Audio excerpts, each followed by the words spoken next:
오늘 우리에게 주시는 하나님의 생명의 말씀 마태복음 5장 1절에서부터 3절의 말씀까지 믿음으로 함께 봉독합니다. 마태복음 5장 1절에서부터 3절입니다. 예수께서 무리를 보시고 산에 올라가 앉으시니 제자들이 나온지라 입을 열어 가르쳐 가라사대 심령이 가난한 자는 복이 있나니 천국이 저희 것이며. 아멘.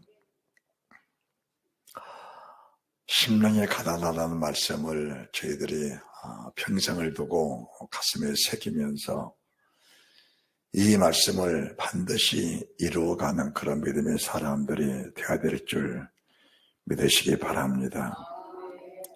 심령이 가난하다라는 말씀, 참 이 말씀이 얼마나 깊이가 있고 얼마나 오묘한지. 우리가 배가 고프고 목이 마르다라고 여러분들 한번 가정을 해보십시오. 그것도 배가 고픔이 한계에 도달한, 목이 마름이 한계에 도달한, 참 목마른 사슴이 시냇물을 찾기에 가가던 같이라는 그런 그 언어를 우리가 깊이 이해한다면은 심령이 가난하다라는 이 말씀의 그 깊이가 얼마인지를 알 수가 있을 줄로 그렇게 믿어집니다. 지난 주님의 날 말씀을 선포하고 나서 제게는 큰 은혜가 됐습니다. 여기서 심령이 가난하다라는 말씀은 가난한 부분을 채우라 이 말씀이 아니에요. 이 말씀이 아니고 우리의 심령이 더 가난해지고 더 가난해지기를 원하노라는 말씀입니다. 그래서 우리 주님을 사모하는 그 마음이 뜨겁고 간절해지는 그런 마음들이 되어지게 될 때에 천국에 가깝다라는 것을 말씀해 드리는 겁니다. 그러면은 우리가 심령이 가난해진다라는 말씀 속에서 지난 주님의 날 씨 뿌리는 비유 마태복음 13장 44절 말씀을 봉독해 드렸는데, 밭에 감추인 보화를 발견한 이 사람이 집에 돌아가서 자기 소유를 다 팔아 그 밭을 샀느니라. 자기 소유를 팔아 그 밭을 샀다고 하니까 사람들은 재산을 팔고 또 집을 팔고 밭을 팔고 논을 팔고 자기 소유를 다 팔아 이 밭을 샀다라고 하는 사람도 있습니다. 그것은 맞습니다. 맞는데 실질적으로 주님이 주신 말씀 속에 우리에게 주신 깊은 의미는 우리 자신이에요. 우리 자신. 내 자신을 비유라는 겁니다. 우리가 늘 고백하는 그 고백 속에서 베드로가 주님을 고백했을 때 주님 주신 세 가지, 네 자신을 부인하거라, 십자가를 지고 나를 따라오너라, 네 몫을 위하여 버려라. 이 세 가지 말씀은 평생을 살면서 그 말씀 우리 속에도 젖어 들어와서 그 말씀이 온전한 말씀이 되어질 때에 우리의 구원의 완성이 이루어진다는 것을 저희들이 알아야 하는 겁니다. 그러면은 이 말씀을 이루는 것은 우리 힘으로 이루어지는 것은 아닙니다. 이룰 수 없는 겁니다. 사람의 의는 세우면 세울수록 자기를 더 돈독하게 하고 자기를 세워가고 자기 인격, 자기 얼굴, 자기 이름, 자기 명예, 이것을 더 세워가는 겁니다. 자기의 자기 공을 세우면 세울수록 세워나갈수록 십자가를 벗으려고 하는 것이지 십자가를 질 수는 없는 겁니다. 이런 사람들은 이 세상에 영광스럽게 살고 건강하게 살고 오래 살고 부하게 살면서 나 예수 믿는 사람이야, 예수 믿어서 이렇게 잘 됐어, 이걸 보여주기 원하는 사람들의 대다수입니다. 그런데 정작 제자들은 그렇게 살지를 않았던 겁니다. 주님의 사람들은 그렇게 살지를 않았던 겁니다. 주님은 세상에 태어나시면서부터 자신을 부인하시면서 세상에 태어나신 주님이십니다. 우리가 아무리 가난해도 말 구유에, 말 밥통에 태어난 사람은 없는 겁니다. 그런데 천지를 창조하신 하나님이 말 구유에 태어나셨다. 태어나시면서부터 자신을 부인하며 태어나신 우리 주님이십니다. 거기에는 목수의 아들로 태어나셨다. 어려서부터 헐벗고 굶주리고 멸시받고 철대받고 가난하고 배우지 못하고 멸시받고 천대를 당하며 살아셨던 우리 주님, 자신을 철저히 부인하고 주님을 사셨습니다. 공생을 시작하시면서부터 우리 주님은 완벽하게 자기를 부인하신 겁니다. 40일을 줄이고 목마르시면서 그 배고픔 속에서, 그 굶주림 속에서, 목이 타는 갈증 속에서 십자가를 어떻게 지어야 되는 것인가? 어떻게 죽어야 되는 것인가?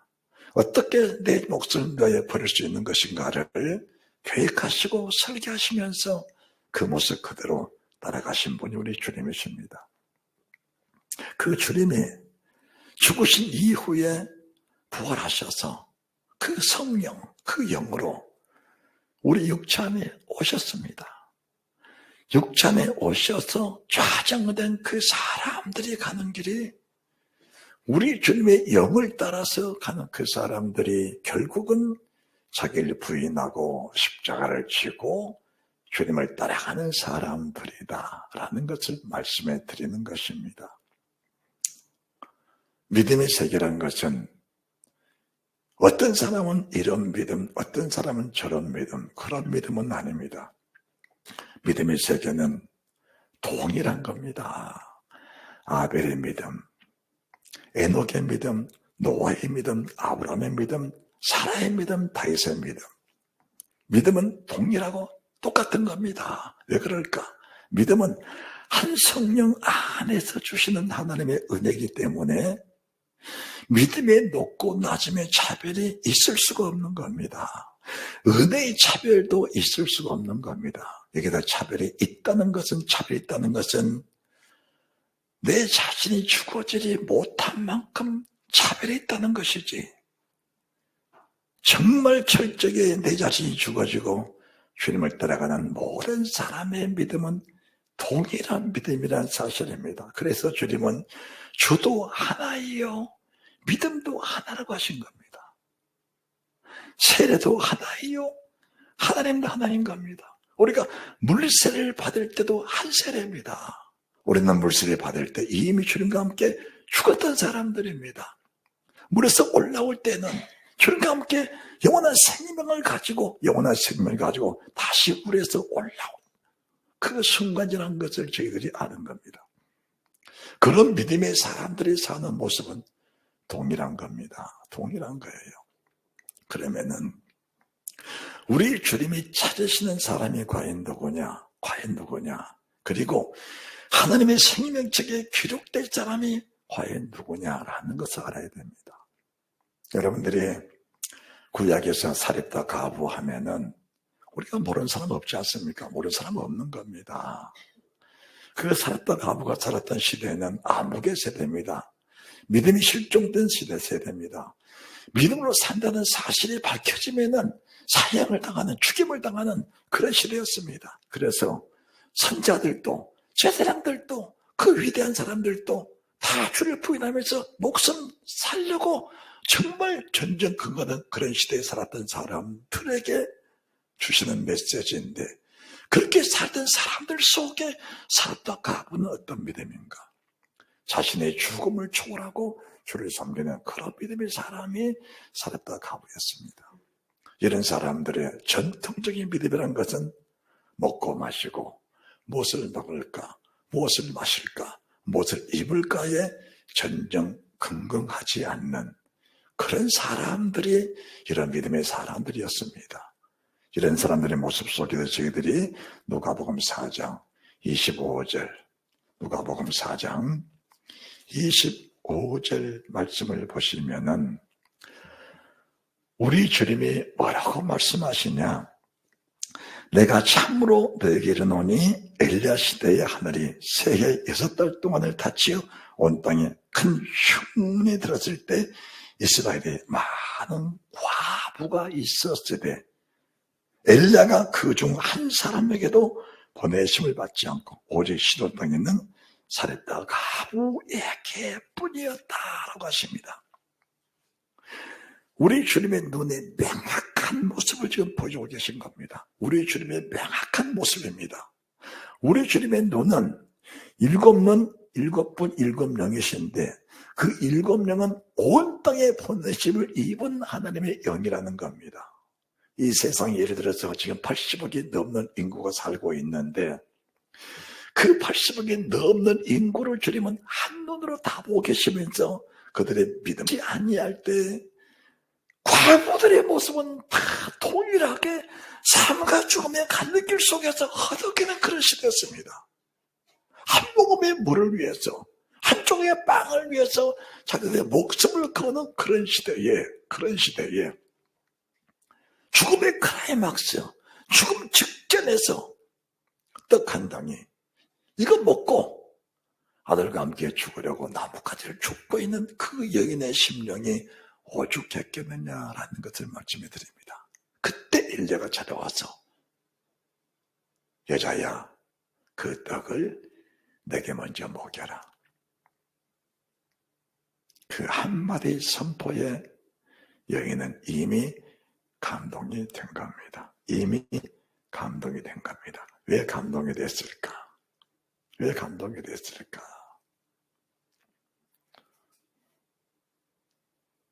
아기를 세상에 놓으면은 아이가 금방 일어나서 걷고 뛰는 거 아니잖아요. 믿음이라는 것이 하루아침에 크는 것은 아닙니다. 믿음이라는 게 하루아침에 크는 게 아니에요.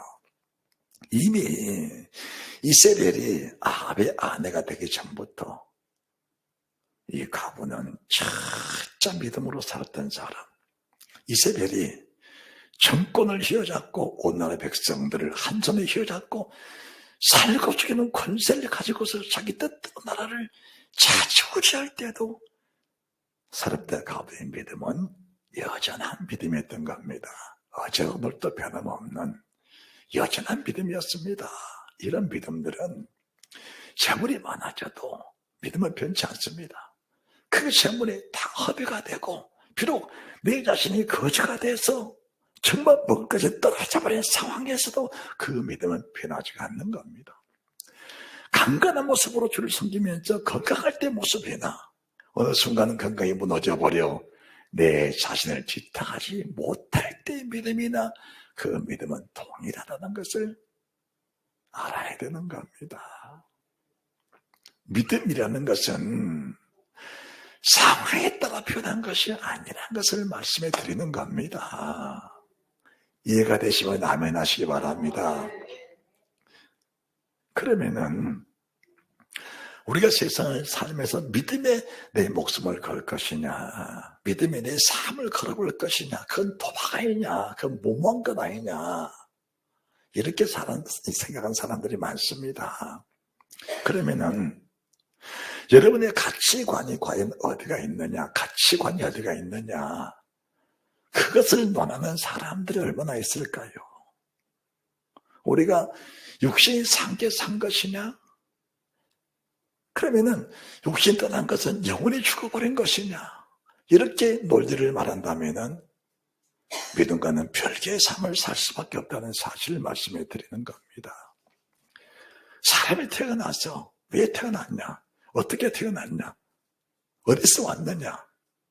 너무 중요하잖아요. 내가 우리 어머니 태부터 나왔다라고 생각하면서 거기서 끝나버린다면은 더 이상 할 말이 없는 겁니다. 우리가 히브리서 11장이 믿음장인데 믿음은 무엇이냐? 믿음은 바란 것들의 실상이요 보지 못한 것들의 증거니 선진들이 이로써 증거를 얻었느니라. 믿음으로 모든 세계가 하나님의 말씀으로 되어진 줄을 우리가 아나니 보이던 것은 나타난 것으로 말미암아 된 것이 아니니라. 지금 여기 서 있는 진병주, 앉아있는 여러분들, 보이는 현실 자체가 현실이 아니라는 겁니다. 우리 부모님이 날 낳으셨다. 나무 한 그루 내가 심었기 때문에 있는 것이다. 이게 아닙니다. 나무 한 그루를 누군가가 만들었기 때문에 오늘 내 아무데 있는 것이다. 어느 짐승 한 마리가 닭이 알을 낳아서 병아리가 된 것이 아니고 태초에 그 누군가가 닭이라는 것을 만들어 놓았기 때문에 그 닭이 병아리를 낳고 그 닭은 지금까지 계승이 와서 있는 것이라는 것을 우리가 알면은 사람을 지으신 하나님의 그 창조의 목적을 우리가 왜 더듬어 보지 않을 수 있겠냐, 그 말씀을 지금 드리는 겁니다. 왜 나를 지으셨을까? 그리고 아버지가 나를 지으신 그 목적이 무엇일까? 그 목적을 알아야 되는 겁니다. 그러면은 왜 아버지냐? 아버지가 어떤 분이냐? 얼마나 위대하신 분이냐? 그분의 능력은 어느 만큼이냐? 인간이 감히 측정할 수 없는, 인간이 헤아릴 수 없는 그 큰 능력과 그 큰 권세가 아버지께 있는데 왜 우리가 하나님의 신에 감동돼야 하느냐? 그분의 크신 은혜, 그분의 크신 능력, 권능, 권세는 하나님의 신에 감동된 사람만이 할 수 있는 하나님의 차별된 은혜라는 것을 말씀해 드리는 겁니다. 그래서 은혜 속으로 들어가야 하나님의 신의 감동, 하나님의 신의 접촉입니다. 육체에 오신 주님이 내 영과 혼을 사로잡아 주시고 그분의 영의 내 육체를 감동해 주시고 오감을 감동해 주셔서 우리 오감이 발동해서 하나님의 여신과 교제하고 교통하며 하나 되는 그 은혜가 있어야 정말 나를 주신 창조의 목적이 무엇인가를 세심하게 분별할 수 있게 된다는 것을 말씀해 드립니다. 우리 주님이 세상을 창조할 때 그분이 없이는 하나로 된 것이 없느니라. 그분은 세상 모든 만물을 하나도 빠짐없이 다 지으셨다. 하나도 빠짐없이 다 지으셨다. 그러면 사람들은 우리가 세상 살기에 편리할 만큼 그것이 없으면 불편하니까 세상 모든 만물을 우리가 세상 살기에 편리할 수 있을 만큼 지어놨다라고 생각할 겁니다. 그렇게 생각하는 자체는 육신의 사람의 모습입니다.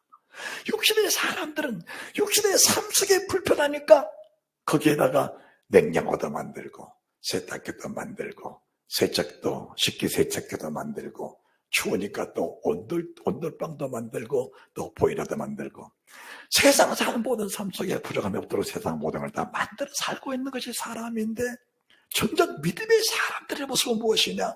하나님의 세상 모든 만물을 창조할 때에는 내가 주님나라 가기까지 세상 모든 것이 다 필요하기 때문에 내 구원을 돕기 위해서 세상 모든 만물을 창조해 놓으셨다는 것을 믿게 되는 겁니다. 할렐루야, 할렐루야. 그러면은 어떤 차이냐? 그것으로 인하여 편리할 때 하나님 은혜에 감사한 겁니다.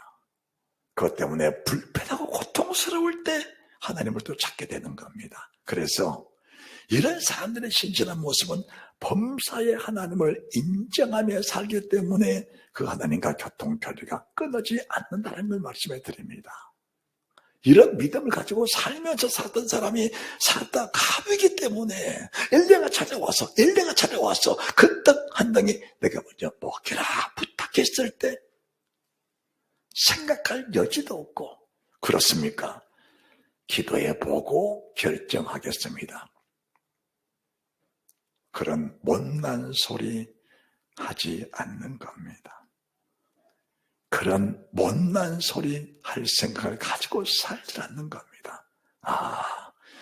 이 떡 한 덩이를 주님의 입에 넣어드리기 위해서 이 한 덩이 떡이 남아있구나라는 것을 믿음으로 느꼈기 때문에 생각할 여지 없이 갖다가 주의 입에 넣어버리는 것이 사렙다 가부의 믿음이었다는 겁니다. 그래서 3년 6개월 동안 땅에 비가 안 오고 세상에 수많은 가부들이 사렙다 가부 같은 삶을 살고 있었음에도 불구하고 하나님은 누구에게도 보내지 않고 누구에게 믿음의 사람 사렙다 가부를 엘리야를 찾아가게 만들었다라는 겁니다. 이 말씀은 다시 직역하면은 마태복음 24장 종말장에 주님이 재림할 때 우리 주님이 하나님의 천군 천사들을 온 땅에 보내십니다. 온 땅에 보내시는데 그 천군 천사들이 온 땅에 보내시면서 사람들 찾으러 다니는데 누구에게도 보내심 받지 않고 사렙다 과부 같은 사람들을 반드시 찾아내서 들림받게 하시는 그 은혜가 있다는 사실을 믿으시기 바랍니다. 이런 믿음은 숨길 수 없는 진실한 믿음이기 때문에 내가 어디 있든지 어디다가 버려놔도 어디에 팽개쳐놔도 이 사람의 믿음은 역시 변함이 없다는 말씀을 드리면서 이런 믿음을 가르쳐서 정금 같은 믿음이라고 말씀을 드리는 겁니다. 이런 믿음을 정금 같은 믿음이다. 이 믿음은 보혜사 성령, 진리의 성령, 진리의 보혈, 성령과 물과 피, 이 세 샤파의 하나로 엮어진 그 믿음 없이는 이런 믿음이 만들어질 수 없다는 것을 말씀해 드리는 겁니다. 우리 주님이 은혜로운 말씀을 성전에서 증거해 주셨을 때 많은 사람들이 그 말씀에 은혜를 받았습니다. 은혜를 받았어요. 은혜를 받고 나서 이제 헌금할 시간인데 사람들이 헌금함에다가 다 돈을 넣습니다. 봉투를 넣어요. 그런데 또 과부입니다. 또 과부야. 불했던 한 고드란트. 사람들 보기에 동전 한 입입니다. 지금 말하면은 500원짜리 동전 한 입 정도 될 거예요. 집어넣으니까 땡그랑 소리가 난 겁니다. 주님이 제자들에게 하신 말씀. 많은 사람들보다 이 여인이 더 많은 헌금을 하였느니라. 그것은 저 여인의 생활비 전부를 거기다가 넣었느니라. 여러분들에게 돈을 요구하는 것이 아닙니다. 어떻게 사는 것이 믿음인가? 그리고 그 믿음의 결과가 나은 것이 과연 무엇인가? 살았다 가부의 믿음이나 동전 한 입 불했던 한 고들한테 자기 생활비 전체 한 끼 먹을 그것 남았는데 그것을 말씀을 듣고 나니까 그 말씀이 생명의 말씀이라 말씀을 듣는 순간의 믿음이 생기는 것이 아니고 주를 사모하고 경외하는 그 믿음과 말씀이 일치일치 받았던 감동의 결과로 자기 생활비에 전부를 넣어버린 이 여인의 믿음을 주님이 칭찬하셨다라는 것을 말씀해 드리는 겁니다. 참 믿음이란 건 대단한 거예요. 왜 우리가 아브라함이냐? 왜 아브라함이냐? 사실 아브라함이 본토 친척 아버지 집을 떠나 주님 말씀을 따라갔을 때에 수많은 난관들이 있었지요. 수많은 난관들이 있었어요. 그러다가 하갈을 취하고 나서 14년 동안 하나님 역사가 끊어져 버렸습니다. 14년 동안. 그 14년의 행적이 성경에서 사라져버린 겁니다. 왜 사라졌냐? 믿음의 사람들이 믿음을 저버렸을 때는 암흑색이고 온다는 것을 명확하게 보여주신 거예요. 명확하게 보여주신 겁니다. 아무리 믿음 좋은 사람도 하나님의 뜻을 거스르고 거역하면 순간에 암흑색이가 와버린 겁니다. 우리가 말하면 지금 이런 말하면은 거기에 통하는 회개가 곁들여져야 되는 겁니다. 그때 주님이 아브라함을 찾아오셨어요. 그게 창세기 18장인데 14년 만에 찾아오신 겁니다. 얼마나 감격스러운지 뛰어나가서 엎드려 절을 하면서 여기 잠깐 쉬시고 계시면 제가 우리 주님을 위해서 소정의 음식을 만들어 드리겠사오니 잠깐만 쉬고 계십시오. 물을 떠다가 말을 쉽게 하시고 급히 달려가서 살찐 송아지, 버터, 우유 준비해다가 그분들을 잘 공개해드린 겁니다. 그 찾아온 손님들이 천사들이었고 한 분은 주님이신 겁니다. 한 분은 주님이셨어요. 그 시간이 정오입니다. 정오. 그 시간이 정오입니다. 정오에 찾아오신 주님 앞에 아브라함이 살찐 송아지, 버터, 우유, 발셋을 물 정성을 다해서 접대해 드렸습니다. 접대받은 우리 주님이 뭘 주시냐 아십니까? 아브라함이 약속하신 약속의 말씀을 그대로 다시 이루어 주시는 그 말씀을 주신 겁니다. 사라가 어디 있느냐? 사라에게 아들이 있으리라. 두 번째는 내가 너 약속한 내가 너에게 복을 주어 내 이름을 창대케 하리니 넌 복의 근원이라. 너 복의 근원의 말씀을 내가 그대로 이루어주겠다. 너는 강대 나라 되겠고 너희 자손들은 바다 하늘의 모래처럼 땅의 하늘의 별처럼 땅의 모래처럼 될 것이다라는 언약의 약속을 다시 준 것입니다. 세 번째는 기도의 제목을 준 겁니다. 소돔 고모라 땅에 내게 부르짖음이 크다. 내가 그 땅을 정말 가서 보고 그 땅을 보고 그 땅이 내게 들리는 소리와 같은지 보러 가겠다. 그 말씀은 내가 그 땅을 멸망시키러 가겠다는 겁니다. 그게 아브라함이 주시는 기도의 제목이었습니다. 기도의 제목이었어요. 그 땅에는 누가 있어요? 자기 조카 롯이 살고 있는 겁니다.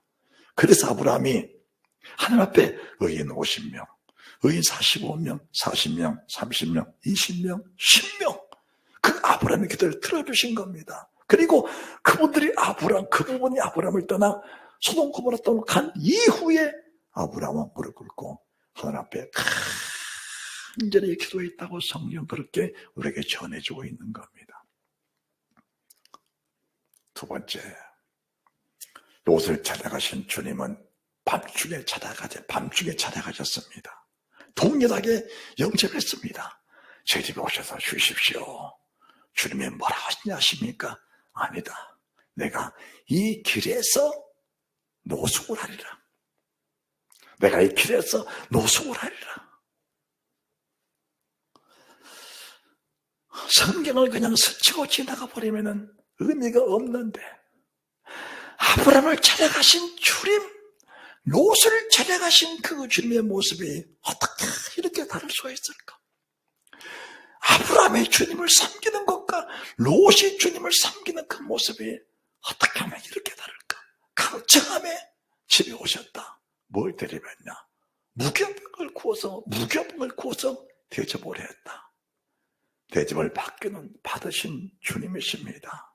그런데 아브라함에게는 생명을 약속했고 약속한 그 말씀을 이루신다고 약속했고 기도 제목을 주셔서 생명을 살 수 있는 능력도 주셨는데 조카 롯에게는 내가 이 성을 멸하여 죽여버리겠다. 죽음의 선포를 알려주는 겁니다. 죽음의 선포를 준 겁니다. 어느 순간인가 주님에게 찾아오셔서 사랑한 종아 잠시만 견뎌내라. 내가 내게 영생 약속을 통해 내가 있는 곳으로 너를 이끌어주겠다라는 말씀과 어느 순간인가 찾아오셔서 회개하자면 너를 죽여버리겠다는 그런 음성과 얼마나 다르냐. 음성이 얼마나 다르냐. 아브라함의 기도를 통해서 조카 롯이 소돔 땅에서 구원을 받았습니다. 소돔 땅에 구원을 받았어요. 그런데 소알 땅에 들어가서 두 딸과 자기 의사와 관계없이 간음을 해버린 겁니다. 간음을 해버렸어. 거기에 모압과 암몬이 태어났는데 모압과 암몬은 평생에 이스라엘의 대적자라는 겁니다. 그러면은 조카 롯은 자기의 딸들과 함께 눕고 일어난 것을 알지 못했다라고 말하는데 알지 못한 것일까? 아니면은 그냥 방치해 놓았던 것일까? 정말 알지 못한 것이었을까? 아니면 그대로 그냥 방치해 놓은 것이었을까? 그냥 세월 따라가면서 흘러가 버렸을까? 아니면 정말 믿음 없게 지키고 싶었는데 그런 상황이 아니었을까? 성경이 기록도 먹었기 때문에 우리는 액면 그대로 받아들일 수밖에 없지만은 롯이 알지 못했다라는 말씀 속에는 상당한 뉘앙스가 있지 않는가라는 것을 보게 되는 겁니다. 우리가 육체를 가진 사람으로 하는 말이 고백이 그런 겁니다. 육체는 사람. 소돔 고모라에서는 고대를 받았지만은 소활당에 와서 자기 두 딸과 함께 정말 엄청난 끔찍한 계명을 범해버린 그 조카 롯을 보면서 우리 믿음의 삶은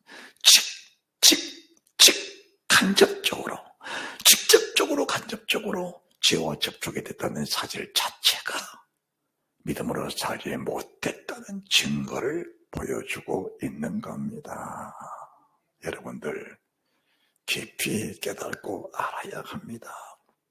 하나님의 눈은 절대로 숨길 수가 없는 겁니다.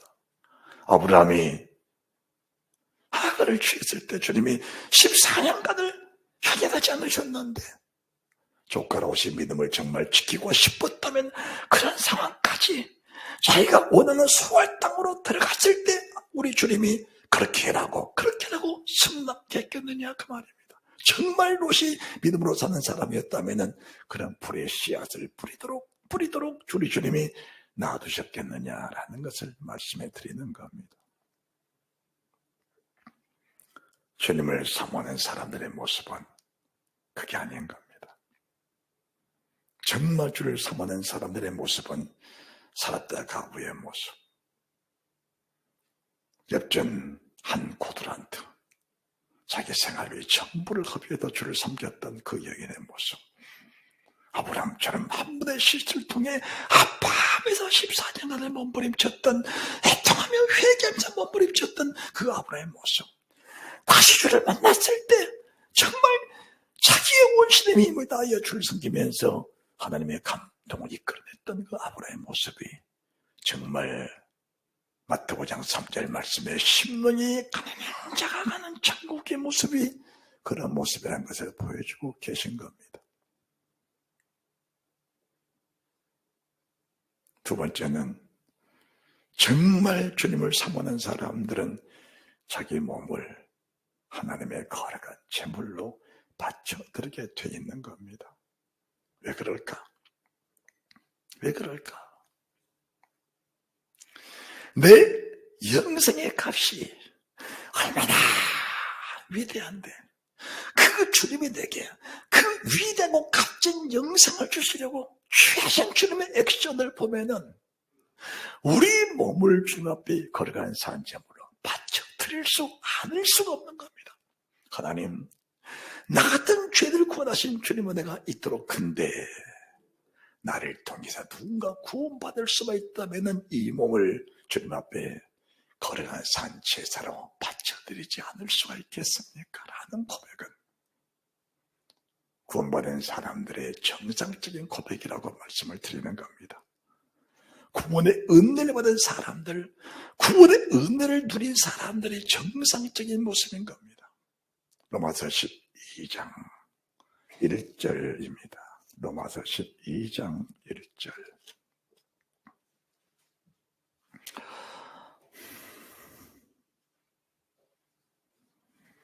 그러므로 형제들아, 내가 하나님의 모든 자비하심으로 너희를 구원하노니 너희 몸을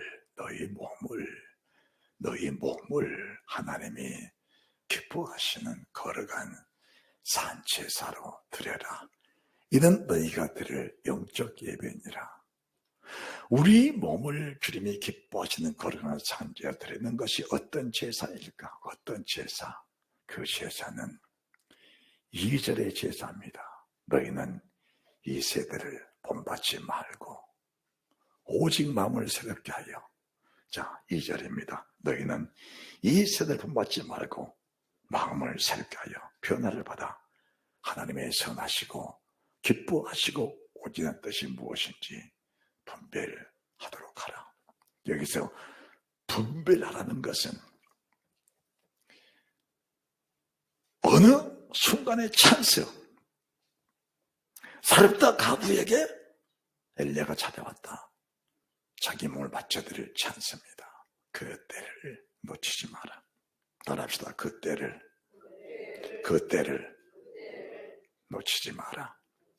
성령의 감동을 놓치지 마라. 하나님의 교회를 위해서 내 몸을 바쳐드릴 수 있는 적절한 기회, 적절한 순간이 찾아왔다면 그 기회를 놓치지 마라. 누군가를 위해서 내 몸을 희생하고 그 희생의 대가가 너무 크다는 것이 느껴질 때 네 몸 자체를 살리지 마라. 몸을 살릴 때는 살려라. 그러나 몸을 바쳐드릴 순간이 왔을 때는 네 몸을 과감하게 바쳐라. 그것이 하나님이 사람에게 주신 최고의 지혜니라. 하나님의 사람에게 주신 최고의 가치니라. 이해가 되시면 아멘. 이해가 되시면 아멘. 그렇게 사시는 은혜가 있으시기를 바랍니다. 그렇게 사셔야 되는 겁니다. 우리가 우리 몸을 하나님의 기뻐하는 거룩한 상에서 드리라. 이는 왜 드릴 영적 예배니라. 이 말씀이 얼마나 귀한 말씀인지 분별이 되는 은혜가 있으시기 바랍니다.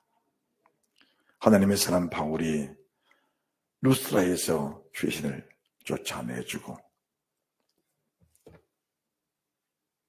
아진병 일으켜주고 저만한 귀신 쫓아주고 나서 그 형벌 때문에 39대 매를 맞고 깊은 감옥에 들어갔습니다. 깊은 감옥에. 얼마나 많이 맞았던지 심지어 33절 말씀 보시면은 간수가 맞은 자를 씻겼다라고 했는데, 씻겼다는 말씀은 살과 피가 엉켜져서 옷에 붙어있는 그 모습을 보게 되는 겁니다. 그런데 밤중쯤 되어라고 합니다. 밤중쯤 되어. 밤중쯤 됐다는 것은 어떻게 보면은 매를 맞고 잠을 잘 수가 없는 겁니다. 너무 고통스러워서, 너무 아파 고통스러워 잠을 잘 수 없는 겁니다. 그 잠을 잘 수 없으니까 뭐하냐, 일어나서 찬송하고 기도한 겁니다. 야, 찬송하고 기도한 겁니다. 만약 우리가 지금 동일하게 그런 일을 당해서 그렇게 매를 맞고 피투성이 돼가지고 지금 어딘가 착고에 채워서 감옥에 있다면 어떤 모습일까? 각자의 모습이 다를 겁니다. 각자의 모습이 다를 거예요. 그런데 하나님에서는 바울과 실라는 하나님께 기도하고 찬송을 했어요. 왜 그랬을까? 왜 그랬을까? 왜 그랬을까? 여기서 창조주 하나님을 본 것입니다. 창조주 하나님을 본 거예요. 창조주가 저 사람들을 지으셨다. 창조주가 사람을 지으실 때 내가 천국에 들어가는데 하루도 빠짐없이 하나님이 다 지으셨다. 내게 무엇인가 필요하기 때문에 나는 지금 이 매를 맞고 피투성이에 대해서 감옥에 갇혀있다. 하나님 뜻이 어디 계실까? 그 뜻을 찾는 데는 기도하고 찬송이 가장 유효하다. 그렇다면 우리가 지금 고통 중에 있지만은 하나님의 뜻을 따라서 바울과 실라, 일어나라, 우리 기도하자. 선생님 그러십시다. 기도하고 찬송하니까 옥탑 움직이고 옥문이 열려버린 겁니다. 간수가 그 가정에 자결을 하려고, 왜 예수가 도망가면 자기가 대신 죽어야 하니까 자결을 하는데, 자결을 하려는데 바울이 죽지 마라, 내가 여기 있다. 어떻게 할까요? 주 예수를 믿으라. 그럼 너한테 집에 구원을 얻으리라. 왜 바울이 그렇게 매를 맞아 했을까? 왜 피투성이 돼서 감옥에 갇혀 있을까? 하나님이 매도 하나님 만드셨고 매를 친 사람도 하나님 만드셨다. 나를 치게 하신 분은 저 사람들이 아니고 하나님이시다. 이 사실이 믿어지니까 사람을 대적하지 아니하고 그 일을 행하신 하나님을 향하여 기뻐 감사 감격하니까 그 속에 또 구원의 역사, 하나님의 거룩한 역사들이 그렇게 이루어지는 축복이 있었다는 사실을 믿으시기 바랍니다. 만약 바울과 실라가 현실대로, 그 상황에 따라 현실대로, 하나님 너무나 억울합니다. 내가 기도의 능력자로 명하노니 저 사람들을 하나님이 어떻게 좀 해버리십시오. 그렇게 할 수도 있었겠지만은 바울과 실라는 저들이 나를 때리게 하신 그 하나님의 은혜가 너무 감사한 겁니다. 우리가 산상수훈의 8번째 복이 무슨 복인가? 의를 내 핍박을 받는 자 복이 나니 청의 것입니다. 나로 인해 날 때문에 욕을 먹고 핍박받고 정말 채찍에 맞을 때 기뻐하고 즐거워라, 기뻐하고 즐거워라, 하늘에서 너희 상이 큽니다. 이 음성을 명확하게 들었던 사람이기 때문에 매를 예비하시고 채찍을 준비하고 그 때린 사람을 예비하신 그 주님의 은혜가 하나님의 사람 발과시다기는 너무 감격과 감사 그 자체였던 겁니다. 그 자체였던 거예요.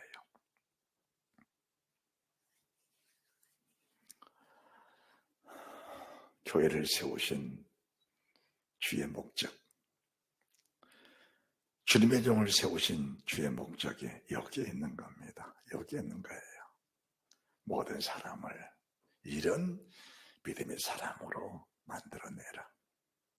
어떤 상황에 처하든지 그 상황을 만들어내신 그 하나님께 감사하도록 그런 믿음의 사람들을 만들어내는 것이 교회를 세우신 하나님의 목적이고 주의 종을 세우신 하나님의 목적일진데, 에베소 교회야, 사모나 교회야, 도드로 교회야, 사대 교회야, 필라델피아 교회야, 라오디게아 교회야, 내가 큰 나팔소로 전한 이 음성을 내게 들어듣고 그 뜻이 무엇이니 헤아리고 분별하여 내 교회를, 내 성도들을, 내 피로 갖추고 사신 내 사랑하는 자녀들을 이런 모습으로 만들어주길 원하노라.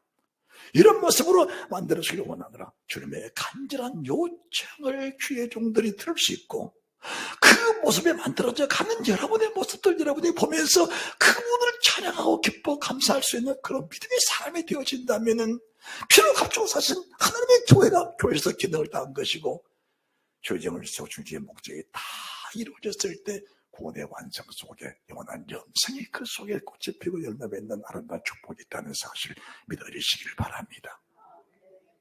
이게 교회예요. 그게 교회입니다. 그게 교회예요. 세 번째는 주를 사모하는 사람들을 정성된 시간을 바쳐라. 정성된 시간을 바쳐라.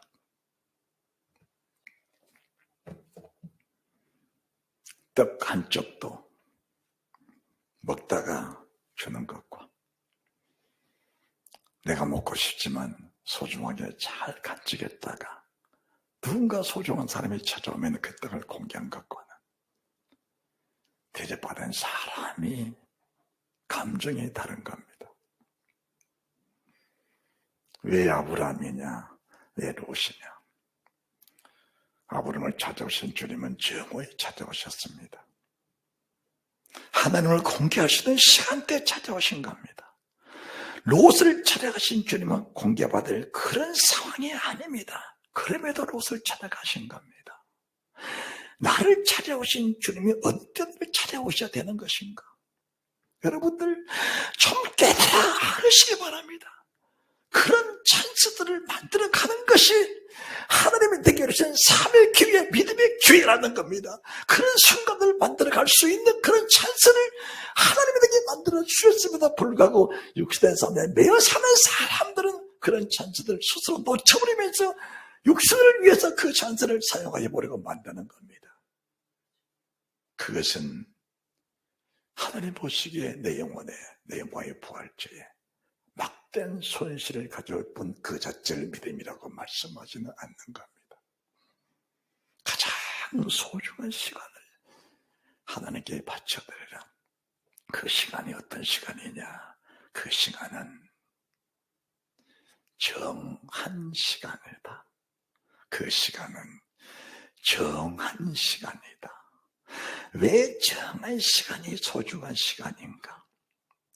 그 시간을 아버지의 몫으로 정해놓으니까 그 시간대에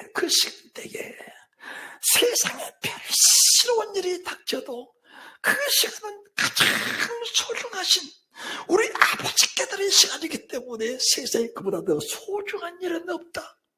그 시간만큼은 내 아버지 앞에 정성스럽게 바쳐드려서 그 따끈따끈한 제사를, 그 뜨거운 제사를 내 몸에 걸어간 산제사 주님께 올려드림으로 말미암아 나를 구원하신 주님을 인정해드리면 그분은 나를 위해서 피 흘리신 그 피의 대가, 그 피의 아픔을 생각할 것이 아니고 나를 구원하기 원하신 주님의 그 기쁨, 나를 구원한 주님의 그 기쁨은 이루마다 할 수 없죠. 하나님의 천군 천사 함께 춤을 추며 기뻐하신 주의 은혜를 누린다는 것을 말씀해 드리는 겁니다. 주님의 기쁨은 내 안에 계신 예수 그리스도의 기쁨, 그 기쁨은 나와 하나님의 신 기쁨이기 때문에 그 사람들 속에 영생의 소망은 소멸될 수가 없는 겁니다. 소멸될 수가 없는 거예요. 시간을 정해놓고도 세상 일이 닥치니까 오늘은 쉬자. 이런 일이 있을 때는 기도보다 그것이 중요하니까, 주를 만나는 것보다 그것이 더 중요하니까, 만약 이런 시간대에 기도가 앉아있는 것은 지혜가 없는 거야 라고 생각이 들 때, 그 지혜는 육신의 지혜란 사실을 깨닫고 정한 시간 주께 무릎을 꿇을 수 있는 그 은혜가 있으시기 바랍니다. 가장 소중한 게 무엇이냐? 정한 시간입니다. 사도행전 10장 고넬로가 제9시 기도 시간에, 왜 9시 기도인가? 정한 시간입니다. 고넬로의 믿음이 어떤 믿음인가? 주의 영광을 위해서, 한 생명 구원을 위해서 버려진 이스라엘 백성들, 탄압받은 이스라엘 백성들, 멸시하천다 억압 속에 산 이스라엘 백성들에게 회당을 지어주고 믿음으로 살 수 있는 길을 만들어준 사람이 하나님 사람 고넬로인데, 그렇게 살다 보니까 하나님의 소중성을 마음 깊이 깨달아 이 시간대만큼은 내게 무슨 일이 닥쳐도 이 시간은 하나님께 드리는 소중한 시간이다. 그 시간을 정성스럽게 잘 보존해 둔 겁니다. 그 시간을 절대로 훼손하지 말자. 이 시간은 결단코 훼손하지 말자. 그 소중한 시간을 하나님께 드리기 위해서 정해놓은 그 시간을 하나님 앞에 매일매일 순간순간 바쳐지는 그 사람을 하나님이 잊어버리실까? 그럴 수는 없는 겁니다. 심령이 가난하냐? 정말 가난하냐? 그리고 더 가난해지고 싶으냐? 주님이 원하시는 그 심령이 가난하신 만큼, 주님이 원하시는 그 수준만큼 들어가고 싶느냐? 그렇다면은 그 말씀에 합당한 네 자신의 그 모습을 하나님께 바쳐드리라. 하나님은 절대로 실수하지 않으신다. 거기에는 네 의를, 네 공을 포함시키지 말고 절대적인 하나님의 은혜를 간주하면서 은혜 속에 하나님을 깊이 잘 섬겨 교제하면 그분은 내게 대하여 절대로 실수 없이 그분의 대가, 그분의 보상을 해주신다는 사실이 믿어지게 될 것이니라. 할렐루야. 우리 주님도 습관을 쫓아 감람산에 기도로 다니셨습니다. 습관을 쫓아서 마지막 목숨을 어디서 버리셨냐? 습관을 쫓아 기도하시는 감람산에 마지막 기도를 거기서 또 한 것입니다. 잘 알아야 돼요. 습관을 쫓아 감람산에 기도를 가셨는데 내일이면 십자가를 져야 된다. 어디로 기도를 갈까? 역시 제9시 기도, 역시 정한 그 시간, 역시 정한 그 장소에, 명확하게 그 장소에 눈물, 땀, 핏방울 쏟아 거기서 아름다운 열매를 거두시는 그 주님의 모습을 보게 되는 겁니다.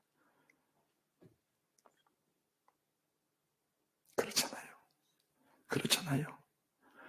습관을 쫓아 기도를 가시던 그 산에서 다시 눈물 같다가 열정을 쏟아바치고 나서 십자가에 승리하시는 그 주님의 모습을 보게 된다면 정한 시간 중요합니다. 바쳐드릴 수 있는 은혜가 있으시기를 주님의 이름으로 여러분을 축복합니다. 여러분의 소유는 세상에 없는 겁니다. 참으로 우리 소유는 없는 겁니다. 내가 노력해 얻은 것들이 내 소유인가? 아닙니다. 주님이 내 구원을 위해서, 영생을 위해서 잠시 맡겨둔 결과입니다. 그거 잘 활용하시고, 몸 내 것이냐? 아닙니다. 내 것 아닙니다.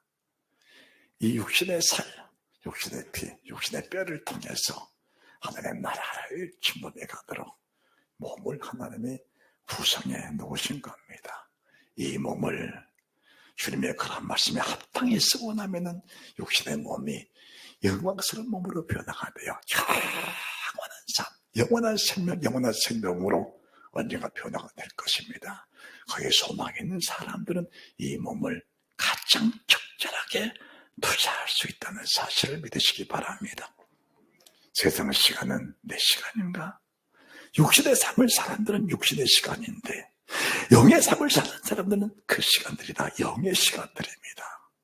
이 시간들을 잘 활용하셔서 정말 영생의 소망 속에 사는 심령이 가난한 사람들이 사는 삶이 무엇인가를 분별하시면서 그 심령의 가난에서 깊이 빠져들어가는, 깊이 빨려들어가 빠져들어가는, 빨리고 빨려서 빠져들어가는 그런 애가 있으시다면 나를 지으신 주님의 목적이 완성된다는 사실을 믿어주시길 바랍니다.